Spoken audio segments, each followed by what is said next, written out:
Mrs. Adler pushed us into the shallow water until the waves lapped at the hem of her shorts, then hopped into the boat and began to paddle, propelling us past sandbars thick with bright green sawgrass and cattails, heading out to where the marsh gave way to the rippling dark blue sea. The sun sparkled off the water. Wavelets like little hands patted the metal sides of the canoe. Val scooted until she was sitting in front of me, then leaned her back against my knees. Mrs. Adler steered us toward a sandbar, and when the prow of the canoe nosed the sand, she hopped out and pulled the boat onto the shore. "Come on, Addie," said Val. We knelt down, and Val showed me how to look for bubbles, and when I'd found some, how to dig with the rake, then slide my fingers sideways until I felt the edge of a clamshell. It took us a few minutes to get started, and then Val squealed as she pulled her first clam out of the sand. "Here," she called. "There's tons of them." I hurried over and knelt beside her, her bony shoulders against my round tan one as we worked our hands down into the sand, me in my blue one-piece, Valerie in a red and pink striped bikini that kept riding up over her flat chest and drooping down her skinny hips. We dug out fistfuls of clams, laughing as they squirted us, and tossing them into the mesh bucket we'd left standing in the water. The sun climbed higher in the sky. We filled the first bucket and started in on the second, taking breaks to suck at our fingertips, which were laced with tiny cuts from the clamshells. Every few minutes, Valerie would pause to stand up and peer at the shore. "What's wrong?" I asked, after the third or fourth time. "You need a permit to take out clams," she said. "Do we have one?" "I don't know." She shook her head.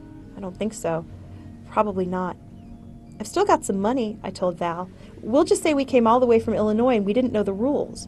This earned me a thin smile before Val plopped back down and started digging again. When the second bucket was full, Val and I lay side by side at the edge of the shore and let the incoming tide push the water over our toes, then our knees, then our hips, our waists, our chest, until finally we were floating, our hair waving in the current, hips and hands bumping as the waves lifted us up and let us down, until Mrs. Adler pushed the canoe into the water and told us it was time to go. We clambered back into the boat and paddled to shore. The buckets of clams floated beside us, tied to the canoe with Mrs. Adler's bandana, our hair drying salt-stiff against our bug-bitten shoulders. I held my breath as we approached the beach, worried that there would be trouble, that the family whose canoe we'd taken would be there, that our clams would be confiscated, that we'd get arrested. The parking lot was full, but the shore was empty, quiet except for the sound of waves and the gulls. We helped Mrs. Adler wrestle the canoe back onto the struts and watched as she wrapped the clam buckets in the paper grocery bags and set them in the car's back seat. I can remember how my nose was itchy with sunburn, the way my fingernails were ragged and torn, how my thighs were dotted with bug bites. I can remember stopping at convenience stores off the highway, buying cigarettes and tab and black coffee for Mrs. Adler, Sprite for Val, and juice for me, garbage bags and 10-pound bags of ice for the clams. We made it back home late Monday afternoon after spending another night in a rest stop.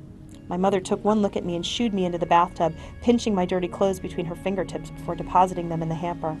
She made me soak, then scrub my nails with a brush she'd extracted from the depths of a vanity drawer and wash my hair twice.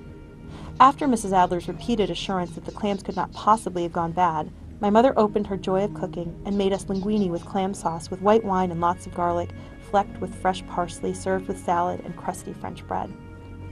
I remember the 6 of us, me and my parents and my brother, Valerie and her mom, gathered around our kitchen table, devouring plate after plate of pasta, soaking crusts of bread with the garlic and wine sauce. I remember the feeling of floating in the water with my best friend beside me, underneath that beautiful sky. It was the best time of my life.